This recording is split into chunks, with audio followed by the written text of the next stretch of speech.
Assalamu alaikum. Today I am going to discuss about aluminum phosphide poisoning. Mr. X, 24 years old, got admitted with the complaints of chest pain for 5 hours and abdominal pain for same duration. He has a history of taking Kerry poisoning 9 hours back, following which he had one episode of vomiting and admitted to Sadar Hospital. There he took stomach wash and referred to DMCS.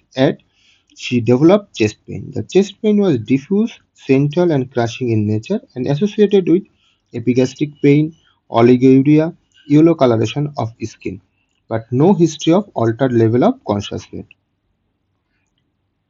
On examination, patient's BP is markedly low, that is 80-60, pulse is high, 104 beats per minute, respiratory rate, GCS are normal, anemia absent, but patient is icteric. On investigation, WBC is markedly low, that is leukopenia. Creatinine is high, that is AKI, and SGPT is high, that is hepatitis, and potassium is high. On ABG, there is high anion gap metabolic acidosis. We know that high anion gap metabolic acidosis, there is exogenous cause and endogenous cause. Exogenous cause includes AME, AME, A for aspirin, M for methanol, and E for ethylene glycol poisoning.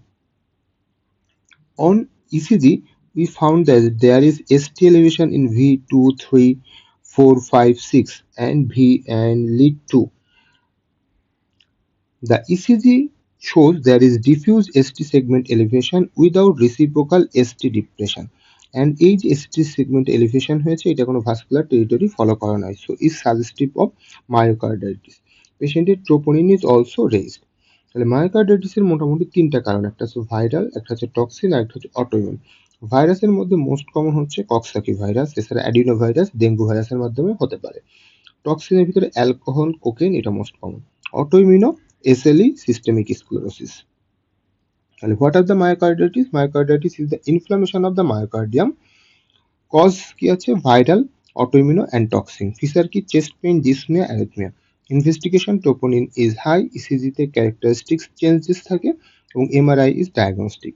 Complication, পেশেন্টের dilated cardiomyopathy, DCM develop করতে পারে এবং heart failure develop করতে পারে। Treatment is the supportive treatment and management of heart failure. আমাদের পেশেন্টের তাহলে problem লিস্টে কি ছিল? History of carry tablet injection, following this পেশেন্টের চেস্ট পেইন ছিল, মার্কড হাইপোটেনশন ছিল, ইনভেস্টিগেশনে high anion gap metabolic acidosis, toxic myocarditis ছিল এবং alter renal and liver function test.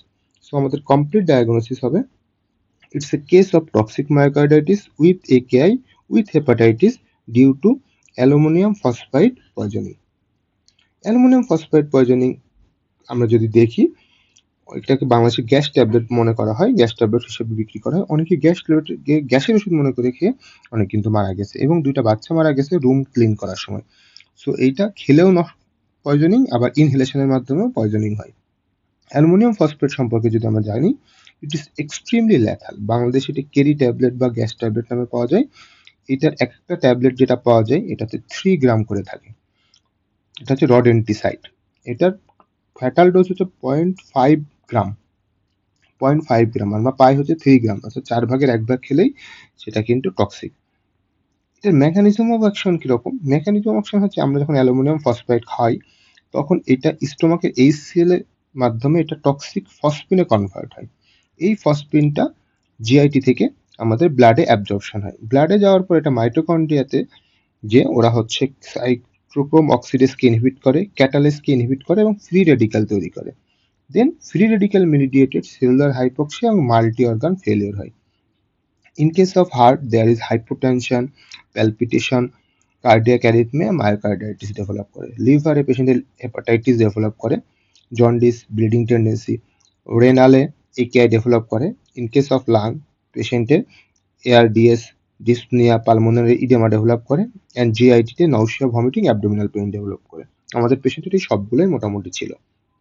এছাড়া পেশেন্টের ইলেকট্রোলাইট ইমব্যালেন্স থাকতে পারে, that is hypomagnesaemia, hypoglycaemia, liver failure, renal failure, leukopenia develop করতে পারে।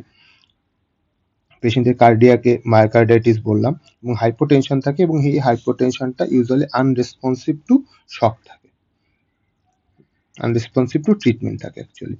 মুড অফ ডেথ 24 আওয়ার্সের ভিতরে এটা সে কার্ডিওভাস্কুলার কারণেই পেশেন্ট মারা যায়, সেক্ষেত্রে হাইপোভলিউমিক শক বা হাইপোটেনসিভ শক এবং অ্যারিথমিয়া থাকে। 24 আওয়ার্স পরে যদি মারা যায় সেটা হচ্ছে লিভার ফেলিওর। তাহলে ডায়াগনোসিস আমরা কিভাবে করবো? একটা হচ্ছে পেশেন্ট আমাকে বললে আমরা বুঝতে পারবো, আর পেশেন্টের যে অর্ডার থাকে এটাকে বলা হয় গার্লিকি অর্ডার। অনেক সময় ইয়াং পেশেন্ট অ্যারিথমিয়া নিয়ে যদি আসে, প্রলং হাইপোটেনশন থাকে এবং হার্ট ফেলিওর থাকে, বাট প্রিভিয়াসলি তো তার কোনো কার্ডিয়াক অ্যাবনর্মালিটি নাই, তখন আমরা মায়োকার্ডাইটিস সাসপেক্ট করি।